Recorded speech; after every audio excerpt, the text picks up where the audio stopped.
Bonjour à tous, aujourd'hui nous allons suivre un tutoriel pour remplacer l'écran, donc la vitre et l'afficheur AMOLED.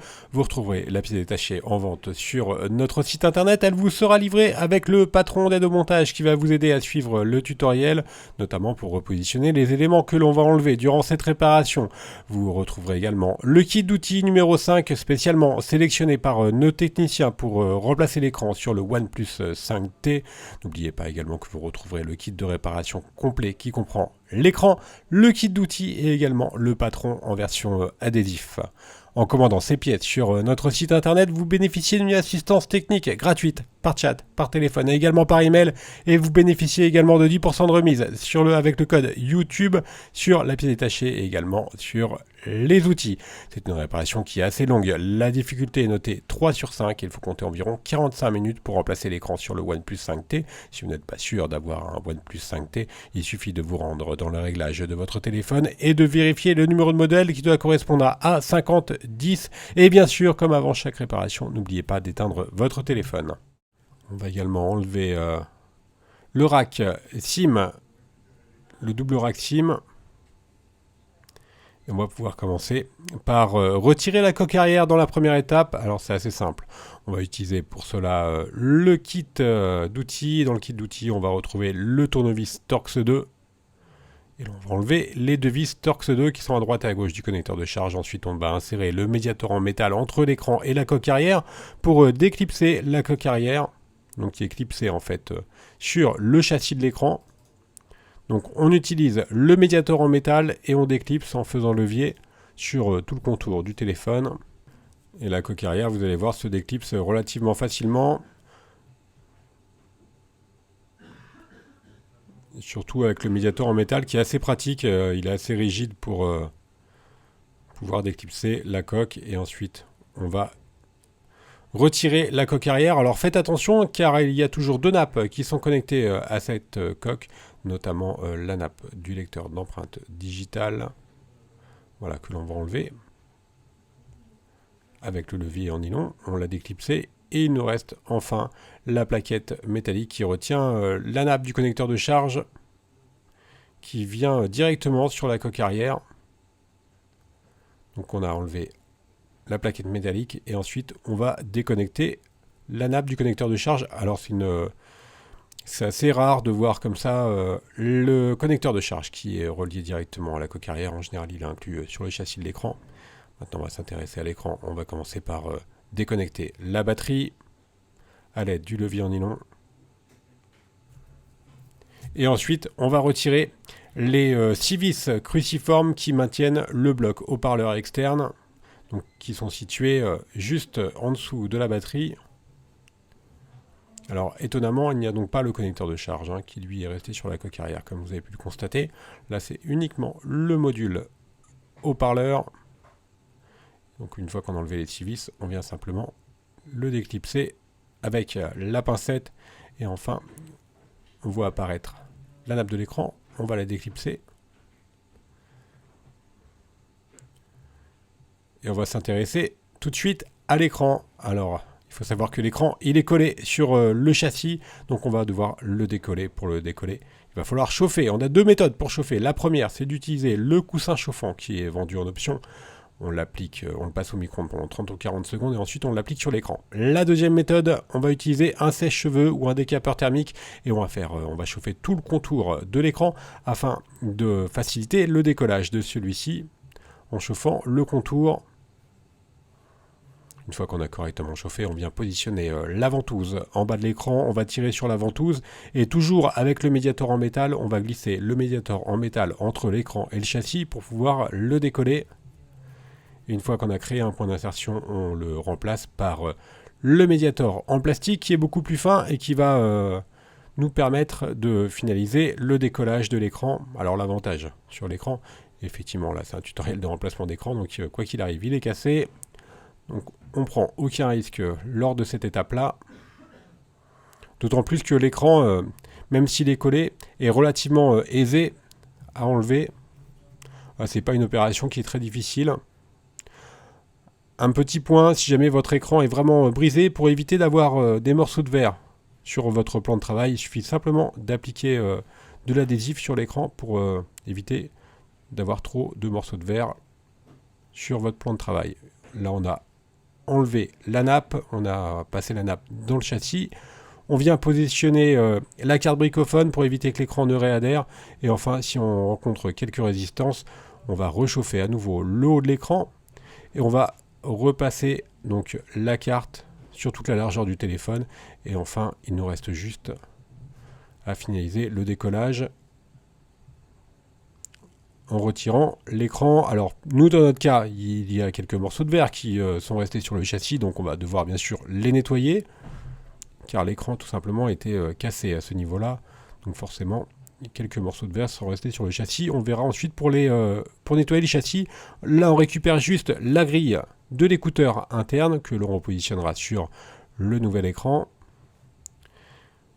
Et on va pouvoir passer directement à l'étape du nettoyage. Donc il va falloir enlever les résidus de colle et de verre qui sont sur tout le contour du châssis, car on va devoir coller ensuite le nouvel écran.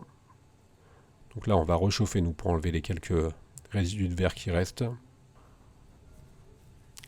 il n'y a pas de difficulté particulière, hein. Faites bien attention évidemment aux petits morceaux de verre qui peuvent rester sur le plan de travail et également sur le châssis du téléphone qui pourrait empêcher un recollage parfait lors du remontage.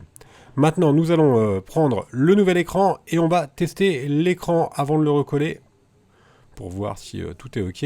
Donc on va juste le clipser et on va ensuite, voilà, c'est facultatif hein, évidemment. On a reclipsé l'écran, on va reconnecter la batterie et on va redémarrer le téléphone pour voir si l'écran n'a pas subi de choc, par exemple pendant le transport, si celui-ci est parfaitement fonctionnel avant de le recoller. On a appuyé sur le bouton Power avec le levier et on va pouvoir voir si tout est OK au niveau de l'affichage et au niveau des fonctions tactiles avant de recoller l'écran.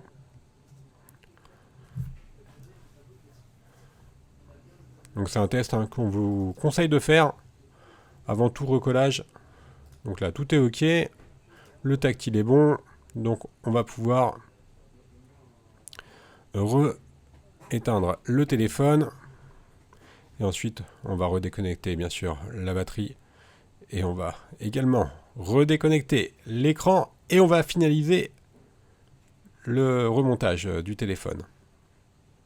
On passe donc directement au remontage du OnePlus 5T et on va bien sûr commencer à préparer notre nouvel écran. Pour cela, on va enlever le film de protection et avant cela, on va repositionner la grille de l'écouteur de l'oreille que l'on avait récupéré sur l'ancien écran et que l'on vient repositionner tout simplement sur le nouvel écran. Normalement, elle va adhérer toute seule, hein, elle va se coller toute d'elle-même. On enlève le film et ensuite, il nous reste juste à préparer le châssis. Pour cela, on va utiliser la colle B7000 qui est incluse dans le kit d'outils numéro 5. Donc on va appliquer la colle sur tout le contour du châssis. C'est une colle spécifique, hein. Vous la retrouverez en vente séparément sur le site ou alors elle est incluse dans le pack d'outils et il y a un applicateur hein, qui permet de bien positionner la colle sur tout le contour du châssis. On va repositionner la nappe de l'écran, on va la faire passer dans le châssis. Voilà, il y a une petite pliure ensuite qui va se faire au niveau du trait. Et on remet bien sûr l'écran sur son emplacement d'origine. Là on voit bien la nappe de l'écran qui est bien ressortie. Il nous reste juste à la reconnecter évidemment. Ensuite, on va repositionner le module haut-parleur qui est maintenu par 6 vis cruciformes. Voilà pour les 6 vis cruciformes. Alors il n'y a pas de difficulté particulière sur ce tutoriel étant donné qu'on n'enlève pas la carte mère, on n'enlève pas non plus la batterie, on enlève juste la coque arrière et le module haut-parleur, donc c'est une réparation qui est plutôt facile. Ensuite on vient bien sûr reconnecter la batterie avant de s'intéresser à la coque arrière du téléphone qui comprend deux nappes.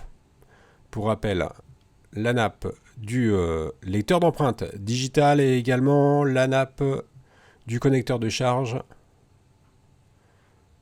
Alors pensez bien à repositionner également l'élément métallique qui vient maintenir la nappe.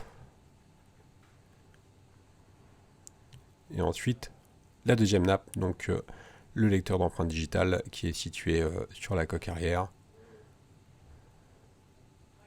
Et enfin, il nous reste juste à reclipser la coque arrière sur le châssis du téléphone.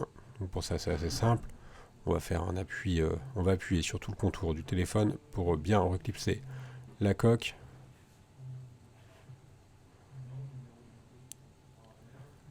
Le OnePlus 5T qui est d'ailleurs un très bon téléphone.